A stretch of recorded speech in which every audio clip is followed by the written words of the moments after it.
بسم اللہ الرحمن الرحیم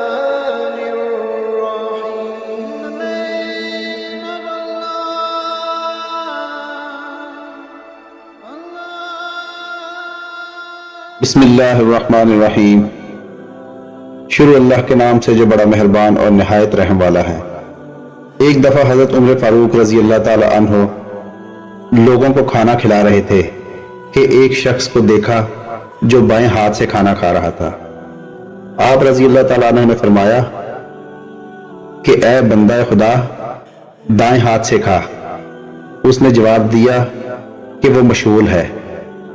آپ آگے بڑھ گئے۔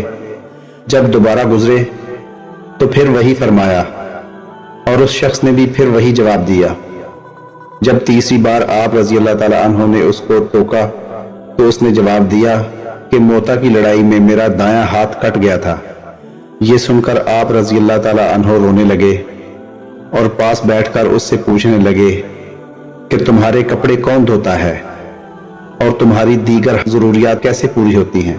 تفصیلات معلوم ہونے پر آپ رضی اللہ تعالی عنہ نے اس کے لیے ایک ملازم لگوا دیا، اسے ایک سواری دلوا دی اور دیگر ضروریات زندگی بھی دلوائیں۔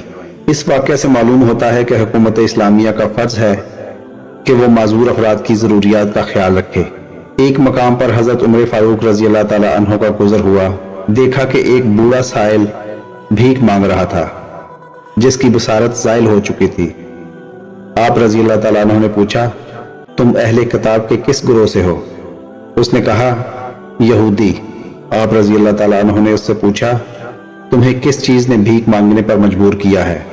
اس نے جواب دیا، میں بڑھاپے، ضرورت مندی اور جزیہ کی وجہ سے بھیک مانگ رہا ہوں۔ حضرت عمر فاروق رضی اللہ تعالی عنہ اس کا ہاتھ پکڑ کر اپنے گھر لے گئے اور گھر سے اسے کچھ لا کر دیا، اور پھر آپ رضی اللہ تعالی عنہ نے بیت المال کے نگران کو بلایا اور اہل کتاب بوڑھے معذور لوگوں کا جزیہ معاف کرنے کے احکامات جاری کر دیے۔ مدینہ منورہ کے اطراف میں ایک نابینا بڑھیا تھی۔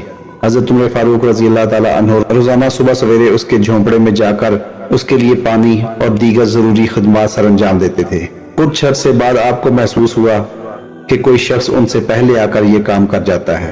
ایک روز تحقیق کی غرض سے آپ رضی اللہ تعالی عنہ کچھ رات گزرنے کے بعد جلد وہاں تشریف لے گئے تو دیکھا خلیفہ اول حضرت ابو بکر صدیق رضی اللہ تعالی عنہ اس ضعیفہ کی خدمت گزاری سے فارغ ہو کر اس کے جھونپڑے سے نکل رہے تھے۔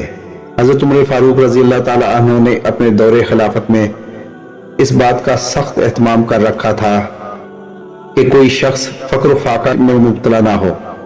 آپ رضی اللہ تعالی عنہ نے حکم جاری کر رکھا تھا کہ ہر مفلوج اور اپاہج فرد کو بیت المال سے ماہانہ وظیفہ دیا جائے۔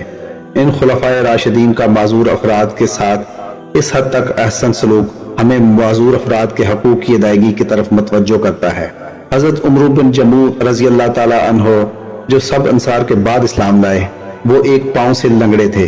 جب حضور پاک صلی اللہ علیہ وآلہ وسلم نے صحابہ کرام کو غزوہ بدر میں شریک ہونے اور اللہ کی راہ میں جہاد کی تبلیغ فرمائی تو وہ جنگ میں شامل ہونے کے لیے تیار ہو گئے، مگر انہیں ان کے بیٹوں نے جانے سے منع کر دیا۔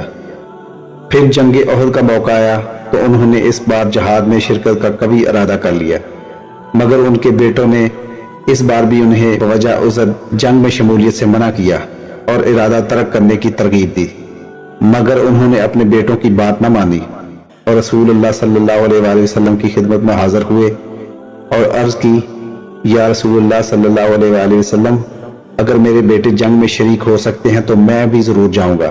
اللہ کی قسم، میں امید رکھتا ہوں کہ میں شہید ہو کر اپنے لنگڑے پن کے ساتھ جنت میں جاؤں۔ آپ صلی اللہ علیہ وآلہ وسلم نے فرمایا، تمہاری معذوری کی وجہ سے تم پر جہاد فرض نہیں ہے، یہ اللہ کی طرف سے تمہارے لیے چھوٹ ہے۔ حضرت عمرو بن جموع رضی اللہ تعالی عنہ نے جہاد میں شرکت کے لیے اپنے خلوص اور جذبے کا والہانہ اظہار کیا تو آپ صلی اللہ علیہ وآلہ وسلم نے انہیں جہاد میں شریک ہونے کی اجازت دے دی اور وہ اسی جنگ میں شہید ہو گئے۔ دوستو، آج کی ویڈیو پسند آئی ہو تو چینل کو سبسکرائب ضرور کریں۔ اللہ تعالیٰ آپ کا حامی و ناصر ہو۔